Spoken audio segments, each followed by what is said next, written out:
Vous souhaitez aider notre chaîne? C'est très simple. Le lien pour devenir un soutien sur Patreon se trouve dans la description. De plus, abonnez-vous à notre chaîne, aimez et partagez nos vidéos avec vos amis et laissez votre commentaire. Ainsi, vous contribuerez beaucoup à la diffusion de la parole de Dieu.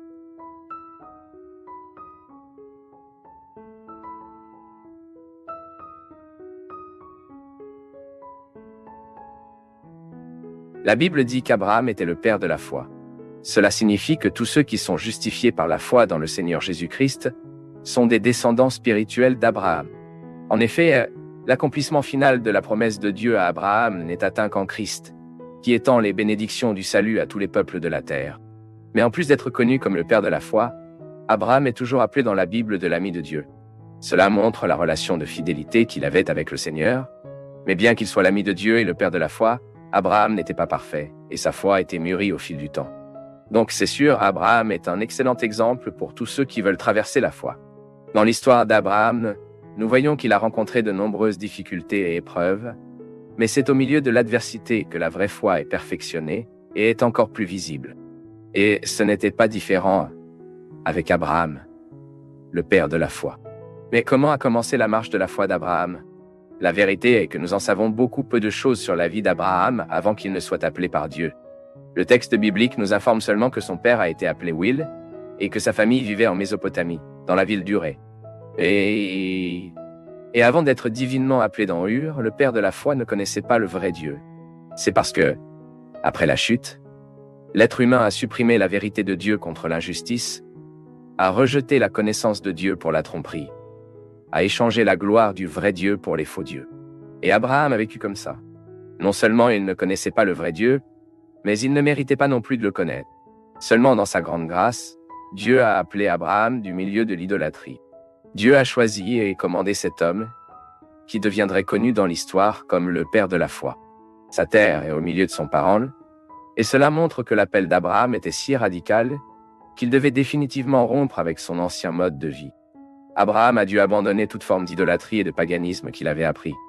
Il a dû abandonner le confort de sa terre et la sécurité de la maison de son père pour partir vers une terre inconnue et être totalement dépendant de Dieu.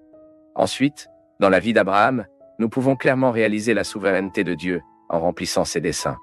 Bien qu'Abraham ait vécu dans une société complètement dédiée à l'étrange culte avec l'adoration de faux dieux, Dieu l'a choisi souverain et l'a appelé. Ce n'est pas l'homme qui découvre Dieu, mais c'est Dieu qui se révèle à l'homme. Le salut appartient à Dieu, car c'est lui qui dans sa grâce appelle le pécheur perdu. Mais il est faux de penser qu'Abraham a eu une vie facile. Bien qu'il ait accompli l'ordre du Seigneur et confiance en sa parole, Abraham a fait face à de nombreuses épreuves et défis.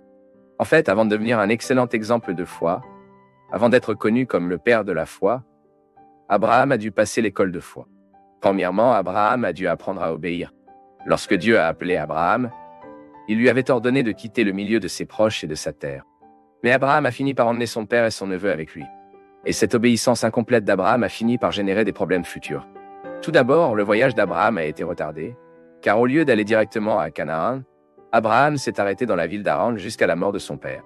Ensuite, Abraham a eu des difficultés avec son neveu et a dû le séparer.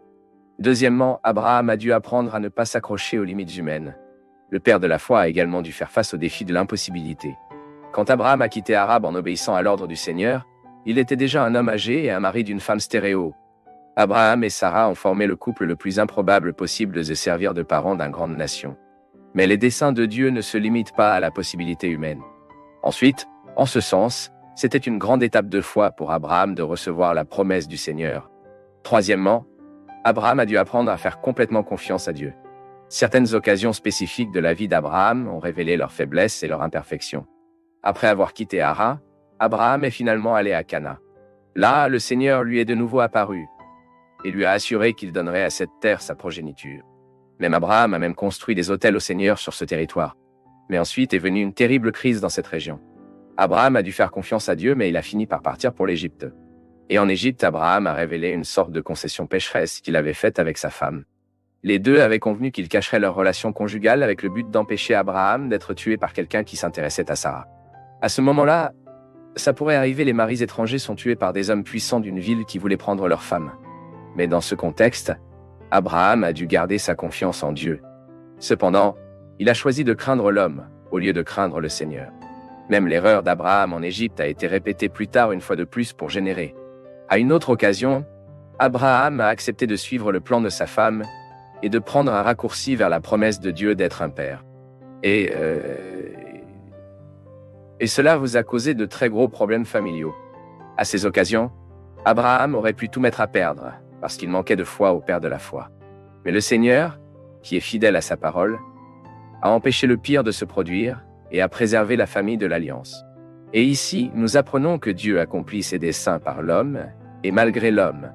Mais dans toutes les adversités confrontées par Abraham, sa foi a été perfectionnée en continu. Et puis la maturité de la foi d'Abraham a été révélée lorsque le Seigneur lui a demandé son fils Isaac en sacrifice. Isaac était le fils de la promesse, mais Abraham n'a pas hésité à obéir à la demande du Seigneur. Même c'est à cette occasion que le père de la foi a été approuvé à l'école de foi.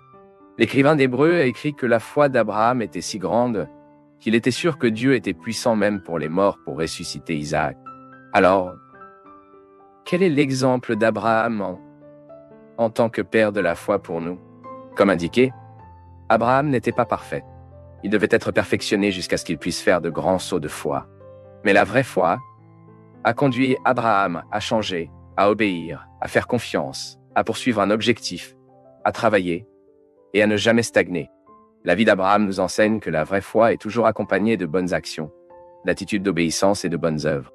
L'apôtre Paul explique que l'action sans foi est le péché. De plus, le croyant est sans aucun doute justifié par la foi, mais il est également vrai que la foi sans œuvre est tuée. Et l'obéissance prouve la vérité de la foi. Au fil du temps, Abraham a compris cette fidélité de la parole du Seigneur était absolue. Et à ce stade, nous pouvons apprendre du Père de la foi qu'une vie par la foi est toujours une vie basée sur la parole de Dieu. La vraie foi nous amène à l'obéissance et non à l'autre source de connaissance, pas à l'autre boussole qui guide le croyant mais la parole de Dieu. Abraham a obéi à Dieu, même lorsqu'il ne savait pas où, ni quand, ni pourquoi. Mais quand Abraham, le père de la foi, a été perfectionné par le Seigneur, il a constaté qu'aucune approbation n'était impossible, qu'aucune douleur n'était inégalée, et qu'aucun échec n'était permanent.